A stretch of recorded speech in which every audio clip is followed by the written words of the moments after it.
Hello बच्चों, welcome to the CS academy. आज की क्लास में हम लोग डी फार्मा के बारे में बात करेंगे, ठीक है ना।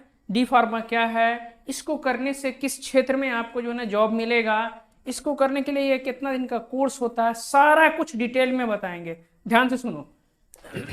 डी फार्मा, ये डी फार्मा है क्या? ये बेसिकली डिप्लोमा इन फार्मेसी, इसका फुल फॉर्म क्या है? Diploma in pharmacy. यह एक डिप्लोमा कोर्स है।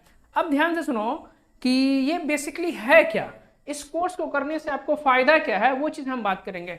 अगर आपका मेडिकल फील्ड में कैरियर बनाना चाहते हो, कहाँ मेडिकल फील्ड में कैरियर बनाना चाहते हो, तो उसके लिए आपको यह कोर्स आपके लिए बहुत ही महत्वपूर्ण है।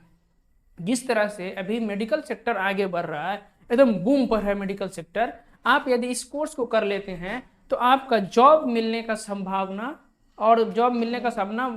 बहुत ही ज्यादा है। इसमें बहुत सारा अपॉर्चुनिटीज है, ठीक है ना। अब बात करते हैं यह जो है कोर्स कैसा है। यह एक डिप्लोमा कोर्स है। क्या है ये कोर्स? डिप्लोमा कोर्स है। इस कोर्स के अंतर्गत आपको मेडिसिन मेकिंग, मतलब दवा कैसे बनता है उसके बारे में, दवा का मार्केटिंग और स्टोरेज और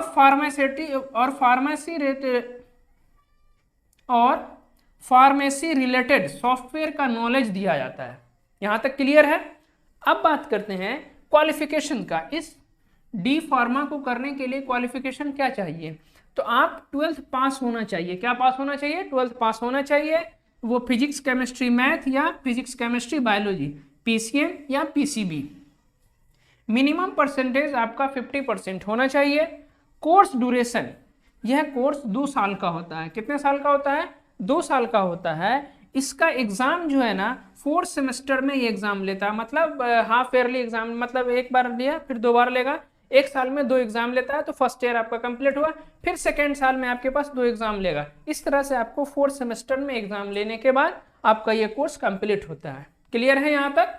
चलो अब बात करते हैं इस एग्जाम को, इस कोर्स को करने के लिए यदि आप एंट्रेंस एग्जाम देते हैं। कौन सा एग्जाम देते हैं? एंट्रेंस एग्जाम देते हैं। तो एंट्रेंस एग्जाम के लिए आपके पास गवर्नमेंट कॉलेज मिलता है। कौन सा कॉलेज मिलता है? Government college.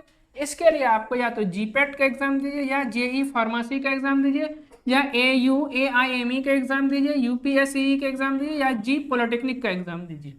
क्लियर है यहाँ तक? इस सब एग्जाम को आप क्वालिफाई करते हैं तो आपको गवर्नमेंट कॉलेज मिलेगा। यदि आप प्राइवेट से करना चाहते हैं तो आप वहां पर डायरेक्ट एडमिशन हो सकता है, लेकिन प्राइवेट में आपका फीस ज्यादा लगेगा। अब बात करते हैं इस कोर्स के अंतर्गत आपको फर्स्ट ईयर और सेकेंड ईयर में क्या क्या पढ़ाया जाएगा। तो देखिए, फर्स्ट ईयर में आपके पास फार्मास्यूटिकल 1 पढ़ाया जाएगा, उसके बाद फार्मास्यूटिकल केमिस्ट्री 1, उसके बाद बायोकेमिस्ट्री, केमिकल एंड पैथोलॉजी पढ़ाया जाएगा। नेक्स्ट है आपके पास ह्यूमन एनाटॉमी एंड फिजियोलॉजी पढ़ाया जाएगा।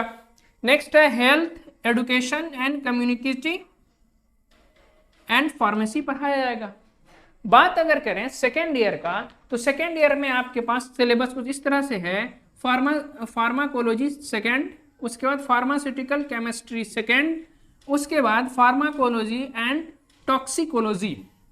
नेक्स्ट है pharmaceutical and jurisprudence drug store business management, और लास्ट में है हॉस्पिटल क्लिनिकल एंड फार्मेसी पढ़ाया जाता है। ये आपका सिलेबस है। ये पार्ट आपका फर्स्ट ईयर में पढ़ाया जाएगा और ये पार्ट आपका सेकेंड ईयर में पढ़ाया जाएगा। यहां तक क्लियर है? बात अगर हम इस कोर्स को करने के बाद अगर हम जॉब का बात करें तो आप गवर्नमेंट जॉब और प्राइवेट जॉब दोनों कर सकते हैं। गवर्नमेंट जॉब का बात करें तो आप Karnataka antibiotic and pharmaceutical limited में जॉब कर सकते हैं, Indian drugs and pharmaceutical limited में जॉब कर सकते हैं, Indian medicine and pharmaceutical corporation में जॉब मिल सकता है आपको, project and development India limited, Bengal chemical and pharmaceutical limited, Rajasthan drugs and pharmaceutical limited, उसके बाद Orissa drugs and chemical limited, Hindustan antibiotic limited. मतलब इन सभी जगहों पर आप गवर्नमेंट जॉब कर सकते हैं। इसके अलावा यदि आप प्राइवेट जॉब का बात करें तो आप प्रोडक्शन एग्जीक्यूटिव बन सकते हैं, technical supervisor, quality analyst, medical representative, chemist, druggist, medical transcriptions, scientific officers बन सकते हैं आप। बात अगर इसका स्टार्टिंग सैलरी का बात करें तो हम एवरेज पैकेज इसका जो है ना 25,000 रुपये से इसका स्टार्टिंग होता है। बेस्ट कैरियर आप इसका फॉरेन में भी आपके पास इसके लिए बेस्ट अपॉर्चुनिटी है। जहां आप जा करके और अच्छी खासी अपने बुलंदियों पर पहुंच सकते हैं, अपना करियर को पहुंचा सकते हैं। यदि आप डी फार्मा करने के बाद बी फार्मा करते हैं, डी फार्मा हो गया आपका डिप्लोमा कोर्स और बी फार्मा हो गया आपके पास कौन सा, बैचलर कोर्स है ना, जो बैचलर डिग्री देता है। तो आप बी फार्मा कर करके आप करियर को और ऊंचे ले जा सकते हैं। अगर डी फार्मा करने के बाद बी फार्मा करते हैं तो कोर्स ड्यूरेशन आपका 3 साल लगेगा। यदि आप आफ्टर 12th यानी 12th के डायरेक्ट बाद अगर बी फार्मा करते हैं तो ये 4 साल का कोर्स होता है। यहाँ तक क्लियर है? चलो मिलते हैं हम अगले क्लास में। Thank you so much.